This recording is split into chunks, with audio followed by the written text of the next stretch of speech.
네, 자, 기도하겠습니다. 좋으신 하나님, 하나님의 날, 저희 거룩한 날로 구별한 하나님 전에 나왔습니다. 말씀을 통하여 하나님이 우리에게 하시는 말씀을 듣게 하시고 우리가 하나님의 집중할 수 있는 귀한 시간 될 수 있도록 인도하여 주옵소서. 말씀을 통하여 전하는 자나 듣는 우리 모두가 한 은혜 안에 거할 줄 믿사옵소서. 예수님의 이름으로 기도합니다. 아멘. 우리 인간에게는 어떤 것이 사실이고 어떤 것이 진리다, 그리고 그러므로 다른 어떤 것은 거짓이다 라고 하는 어떤 명제들을 완벽하게 완전하게 판단할 능력이 사실은 없습니다. 우리 인간의 지식과 능력의 한계가 있기 때문입니다. 그래서 가끔은 거짓으로 알고 있는 것들이 진실로 밝혀지기도 하고 진실로 믿고 있던 것들이 거짓으로 밝혀지기도 합니다. 일상에서 우리가 많이 듣던 얘기들, 일상에서 편하게 듣던 그런 뉴스들만 봐도 헷갈리는 게 참 많습니다. 어떤 날은 커피 한 잔 먹는 것도 몸에 해롭다, 그런 기사들을 인터넷에서 보게 되죠. 그런데 어떤 날은 커피 두세 잔 정도는 건강에 도움이 됩니다. 그런 기사들을 또 읽게 되기도 합니다. 아침에 먹는 사과는 건강에 좋다고 그러고 저녁에 먹는 사과는 몸에 별로 좋지 않다는 얘기를 많이 들어보셨죠? 얼마 전에 인터넷 기사를 읽는데 전혀 상관없답니다. 다 거짓말이었답니다. 저도 정말 안 먹었어요. 저녁에 별로 사과를. 저녁에 먹는 사과는 해롭다고 해서 정말 사과 먹지 않았었습니다. 근데 정말로 인터넷 기사를 보는데 의학적으로 전혀 근거 없는 얘기라고 합니다. 어떤 의사분이 텔레비전에 나와서 우리가 알약으로 먹는 바이타민은 전혀 우리 몸에 도움이 안 됩니다, 이렇게 얘기하시는 분이 있는 반면에 그래도 그걸 먹는 게 몸에 도움이 됩니다 라고 말씀하시는 의사분들도 계십니다. 여러분, 이렇게 우리 인간이 무언가를 판단할 능력이 사실 완벽하게 판단할 능력이 우리에게는 별로 없습니다. 살찌면 안 된다고 해서 저도 배가 자꾸 나와서 이 뱃살을 어떻게 할 수가 없어서 어떻게든 덜 먹고 어떻게든 운동을 해보려고 그렇게 노력하는데 약간 통통한 사람이 과학적인 근거를 가지고 더 오래 산답니다. 그래서 저도 어필할 수 있죠, 이제. 야, 조금 통통해야 오래 산대. 괜찮을 수 있어요. 여러분, 우리에게는 이렇게 진리라는 것을 판단할 능력이 거의 없다는 겁니다. 다만 합리적인 비판 능력을 통해서 우리가 사실에 가깝게 갈 수 있게 노력하는 거죠. 여러분, 이공계, 저는 이제 문과계통에 공부를 한 사람이라 목사가 되고 뭐 박사도 그런 걸로 했기 때문에 신학을 공부했기 때문에 이공계계통은 합리적인 비판을 계속하는 거죠, 그렇죠? 연구 결과에 가까이 가려고 노력하는 거잖아요. 그거를 추론해가는 건 과정 속에서 박사도 하고 뭐 그러는 거잖아요. 그리고 또 박사 끝나고도 계속 연구를 하는 거죠. 그래서 적절한 비판과 합리적인 의심이 인간의 진보를 돕는다고 학자들은 얘기합니다. 맞는 말입니다. 그런데 사실 우리가 따지고 보면 합리적인 비판이라고 부르는 그런 비판들도 사실은 합리적이지 못할 때가 많이 있다는 사실입니다. 왜 그렇죠? 우리가 합리적으로 비판이라고 하는 그 비판 자체도 사실은 중심이 누구예요? 나이기 때문에 그렇습니다. 그 중심에 내가 있어서 내가 중심이 돼서 비판하는 거잖아요. 기준이 나예요, 항상. 그죠? 그래서 특정 지역 사람, 특정 학교 출신, 특정 일을 하는 사람, 특정한 것을 좋아하는 사람, 누군가를 함부로 평가하고 비판하는 사람들도 있습니다. 자신과 출신이 다른 사람을 알게 되었을 때, 혹은 자신의 가치관과 맞지 않는 사람을 알게 되었을 때 우리는 쉽게 그 사람을 정죄하고 판단합니다. 그렇죠? 대놓고 욕은 안 할지언정 내 마음속엔 이미 제꼈어. 그런 경우가 많이 있죠.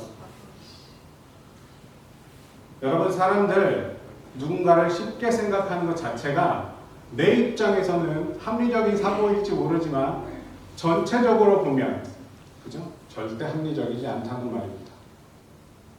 어떤 기관이든 어떤 단체든 이번 교회든 내 개인이든 누군가를 어떤 대상을 한쪽만 보면 비판의 대상이 될 수밖에 없습니다.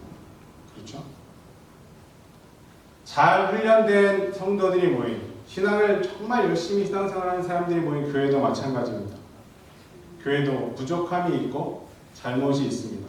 근데 그걸 전체적으로 확대하는 게 문제입니다. 성경에 많은 부분 할애되어 있는 고린도 교회라는 교회가 있습니다. 사도 바울이 세운 교회죠. 고린도 교회는 성경에서 참 많은 역할을 했던 교회입니다. 근데 그 교회는 문제가 참 많았습니다. 성도들 간의 싸움이 많았어요. 파가 갈려져 있었죠. 바울파, 아볼로파, 성령파, 그죠? 베드로파. 교회가 갈라져서요 계속 싸웠습니다. 하나 되지 못했습니다. 그리고 성적으로 타락한 사람들도 많이 있었습니다. 이게 성경에 다 나오는 얘기예요. 제가 지어낸 얘기가 아니라. 이로 말할 수 없는 많은 심각한 문제들이 그 교회 안에 분명히 있었습니다. 그런데 바울이요 그런 고린도 교회에 편지할 때 고린도전서 1장 1절에 뭐라고 칭했는지 아십니까? 예수 안에서 거룩하여지고 성도라 부르심을 받은 자들이라고 그 고린도 교회를 칭합니다. 오점이 많은 고린도 교회였지만 바울은 죄인을 구원하러 오신 그 예수님을 보내신 하나님의 섭리의 목적으로 그 사람들을 바라봤다는 겁니다. 우리도 이런 시각으로 다른 사람을, 다른 단체를, 나랑 조금 가치관이 다른 사람들을 바라볼 수 있어야 합니다. 여러분 그래야 소망이 있습니다. 그게 하나님이 우리에게 바라시는 마음입니다. 아멘? 여러분 물론 반대의 시각도 가질 수 있어야 합니다. 나 한 사람이 전체 교회를 비판받게 할 수 있다. 나 한 사람 때문에 우리 교회 전체 예수 믿는 모든 사람들이 비난받을 수 있다. 라는 마음을 갖고 어떻게 사는지 신경 쓰면서 살아가야 합니다. 여러분 이렇게 항상 두 마음을 우리 마음속에 담고 예수님의 마음으로 세상을 바라볼 수 있는 우리 모두가 되시기를 주님의 이름으로 부탁을 드립니다. 아멘. 이제 본문으로 좀 들어가 볼까요? 감람산 근처 벳바게를 거쳐서 예수님이 예루살렘 성으로 들어가십니다. 예루살렘 성전을 들리셨다가 다시 성 밖으로 나오셔서요 베다니라는 곳에서 하룻밤을 보내셨습니다. 그 다음날 베다니에서 다시 예루살렘 성으로 들어가시던 예수님이 조금 출출하셨나 봅니다. 이른 아침 성으로 들어오실 때 시장하신지라. 오늘 18절 말씀이죠. 예수님이 머무셨던 베다니는 예루살렘으로부터 한 3km 정도 떨어진 작은 도시였어요. 지금 3km 그러면 3마일도 아니고 3km 더 좁죠? 지금은 별로 안, 차로 뭐 1분이면 가는 거리니까 별로 안 될 거라고 생각하지만 당시에 2000년이 넘는 그 전에 3km는 굉장히 먼 도시입니다. 거기 가다가 그죠?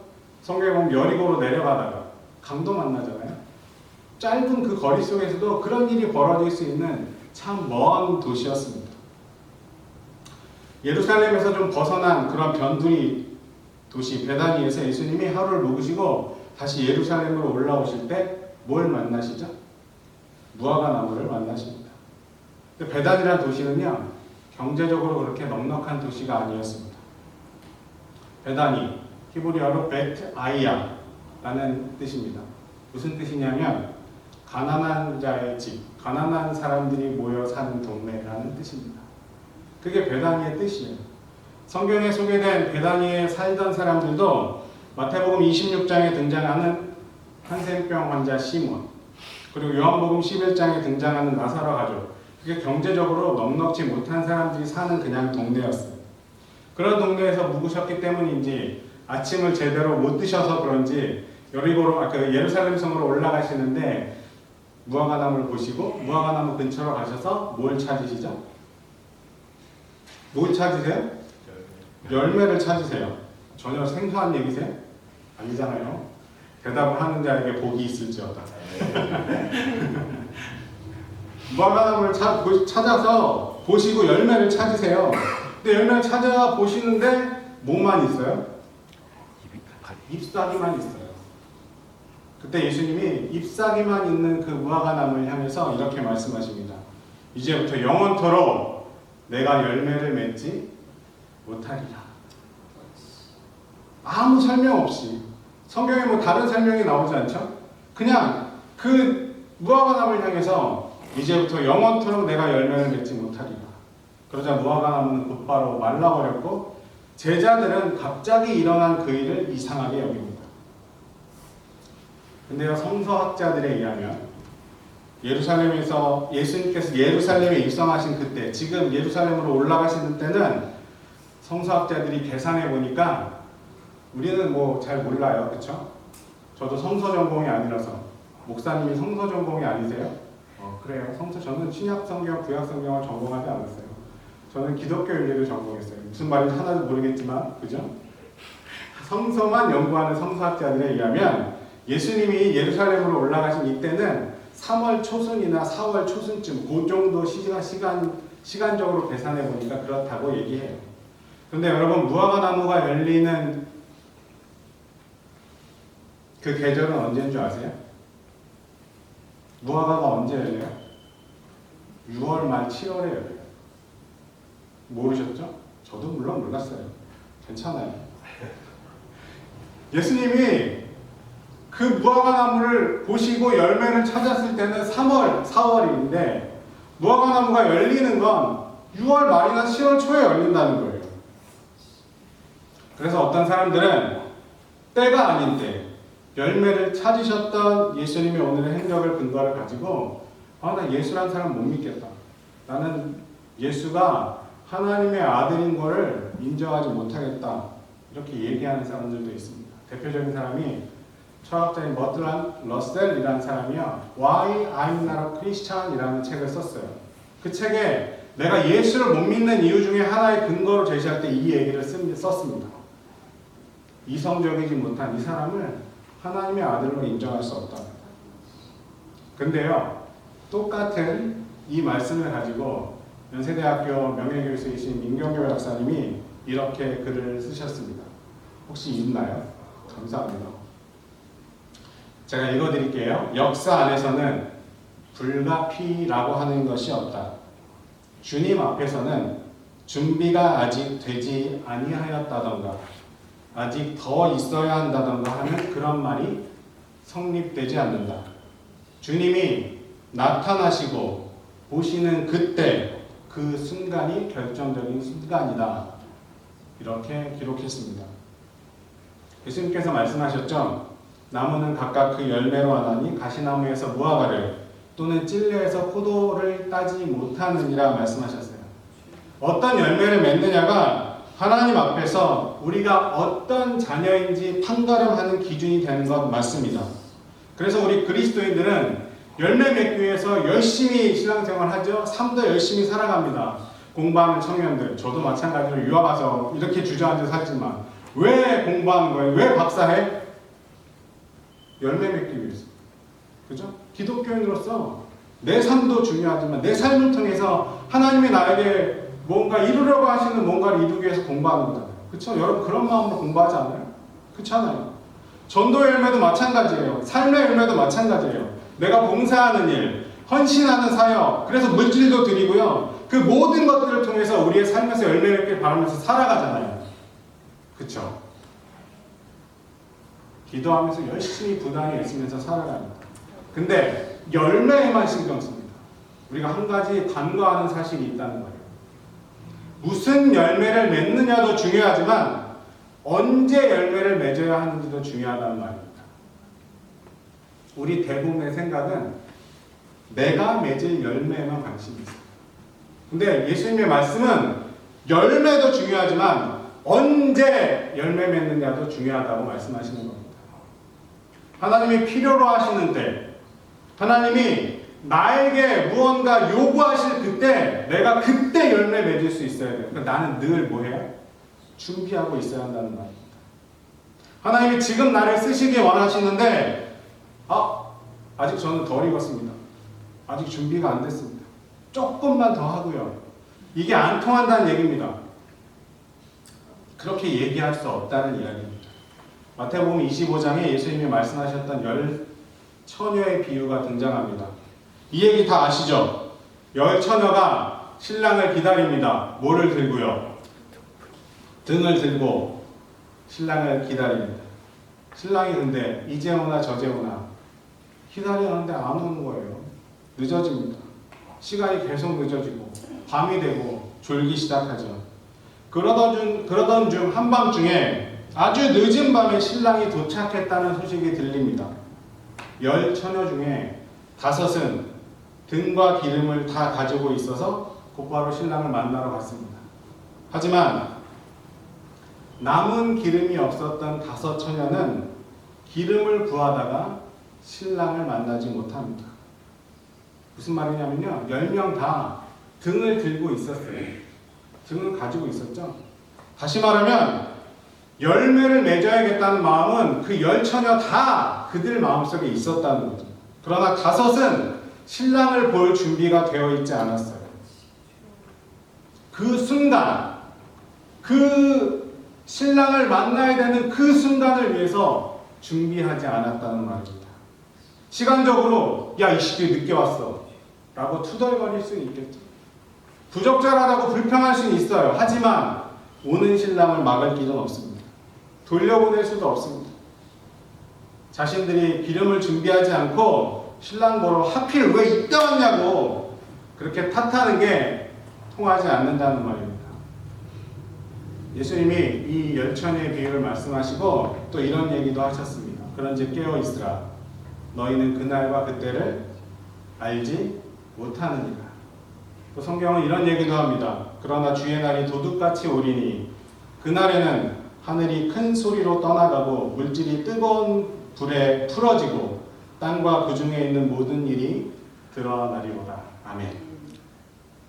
여러분, 우리가 기독교인으로서 뭐라고 불려요? 예수님의 제자라고 불리며 살아갑니다. 그렇죠? 때로는 하나님의 종이라는 얘기도 합니다. 하나님이 귀히 쓰시는 종, 이런 얘기 되게 많이 하잖아요. 그죠? 종이라면 주인이 필요할 때 도움을 줘야 됩니다. 군인이라면 전쟁이 나면 싸우러 나가야 합니다. 언제? 전쟁이 난 그때. 밤이라서 안 됩니다. 아침이라서 할 수 없습니다. 이렇게 얘기할 수 없습니다. 지금 내가 준비 안 되었다고 핑계 대는 것 예수님한테 통하지 않는다는 얘기입니다. 많은 사람들이, 많은 기독교인들이 내가 할 일에 대해서, 내가 준비하는 일에 대해서, 내가 갈 곳에 대해서, 내 미래에 대해서, 내가 가질 것에 대해서, 다시 말해서 내일의 열매에 대해서는 참 관심이 많습니다. 그죠? 여러분도 마찬가지죠? 저도 마찬가지였습니다. 그러나 오늘 하나님께 들을 칭찬에는 무지합니다. 관심이 없는 걸 그걸 넘어서서 오늘 들을 예수님께 오늘 들은 칭찬에 대해서는 정말 무지합니다. 앞으로 넉넉한 물질을 주십시오. 여러분 그렇게 기도하죠. 저도 여러분을 위해서 매일 그렇게 기도합니다. 학생들, 공부하는 학생들을 위해서 이 사람들이 하나님 여기서 지치지 않고 끝까지 잘해서 쓰임받게 해주십시오. 그들이 있는 곳에서 하나님의 이름을 증거하면서 자신의 직업을 통해서 하나님 앞에 멋지게 살아가게 해주십시오. 매일같이 그렇게 기도합니다. 그런데 여러분, 오늘 의미 있게 여러분이 가지고 있는 걸 사용하는 데 있어서 얼만큼 관심이 있으십니까? 언젠가 영향력 있는 내가 공부하고 내가 이렇게 장사 잘해갖고 영향력 있는 자리에 올라가서 좋은 일 하기도 원하고 선한 영향력을 끼치며 살아야겠다 이렇게 생각하면서 기도하죠? 그런데 지금 당장 선한 일 하는 데는 인색합니다. 조금도 못하죠? 별로 관심이 없습니다. 명예로운 한평생을 살아가길 기대하지만 지금 스스로 정직하게 품위 있게 그리스도인으로서 살아가는 일에는 무지합니다. 여러분, 이 시간 우리 스스로의 모습을 한번 생각해 봤으면 좋겠습니다. 여러분, 횃불 있죠? 옛날에는 횃불이나 초롱을 들고 이렇게 높으신 분이 가면 앞에서 이렇게, 그죠? 이렇게 뭐 에스코트, 뭐 한국말로 뭐라고 그러죠? 하여튼 그랬습니다. 이렇게 했죠? 예. 갔어요. 그 횃불을 들고 초롱을 들고 지금 말로 얘기하면 후레쉬를 들고 후레쉬가 뭐 몇십 미터 나가요? 아니잖아요. 2, 3미터밖에 주변을 밝히지 못합니다. 2, 3미터밖에 밝히지 못하는 그 횃불, 후레쉬를 들고 먼 길을 갈 수 있습니다. 어떻게 해요? 한 걸음 한 걸음 내디디면서 등불이 한 걸음 한 걸음 바로 앞을 보여주기 때문에 그렇습니다.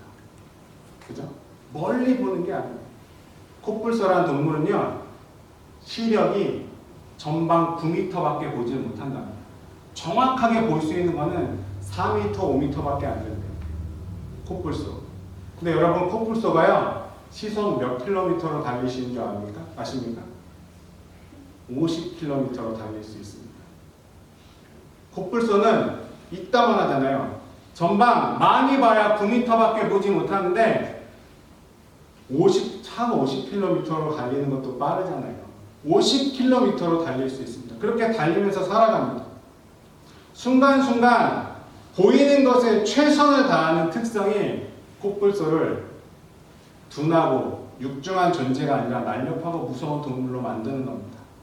여러분, 가정에서, 일터에서, 학교에서, 교회에서 우리가 맺어야 할 열매들이 분명히 있습니다. 그런데 그것은 우리 눈앞에 있는 것부터 성실하게 해야 열매 맺을 수 있는 겁니다. 아멘. 10년을 위한 청사진도 가져야 되고요. 먼 미래를 위해서 꿈도 세우는 거 맞습니다.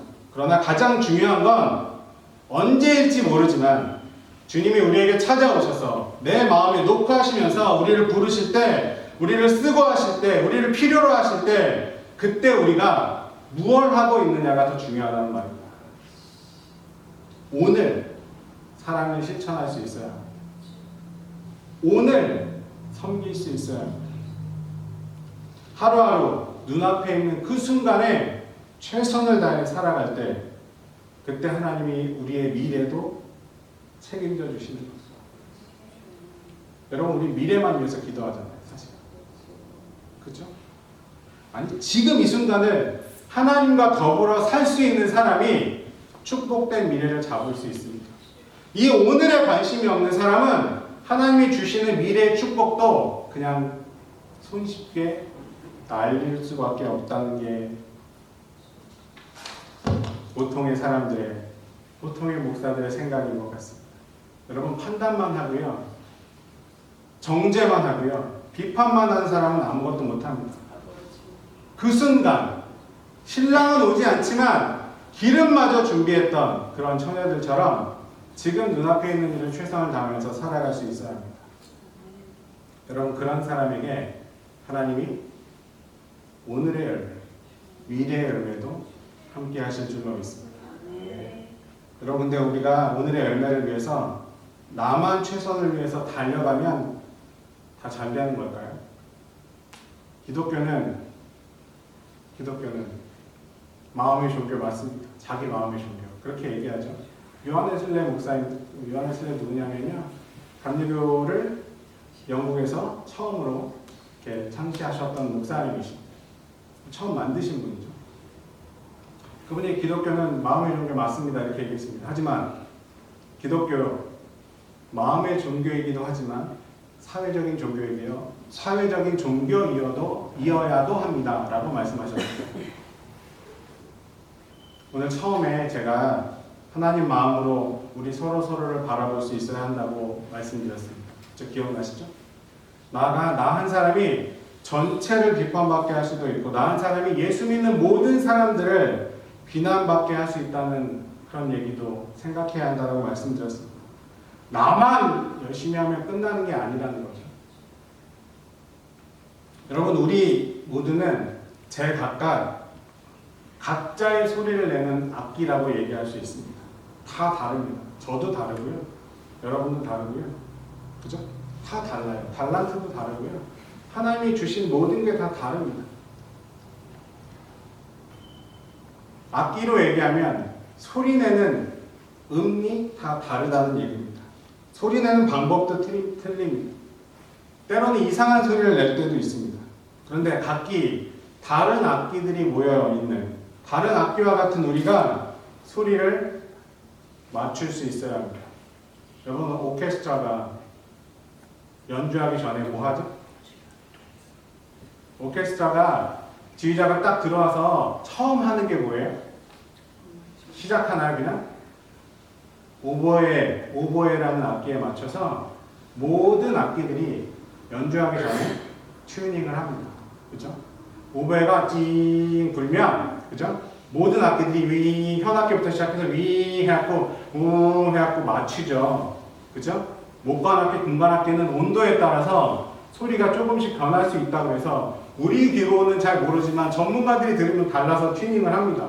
그렇죠? 우리도 다 다른 소리를 내는 악기지만 튜닝을 해야 합니다. 그 튜닝하는 과정이 뭐예요? 그게 교회의 삶입니다. 교회는 다른 사람들이 모여서 그렇게 맞춰가는 과정을 이뤄내는 곳이 교회입니다.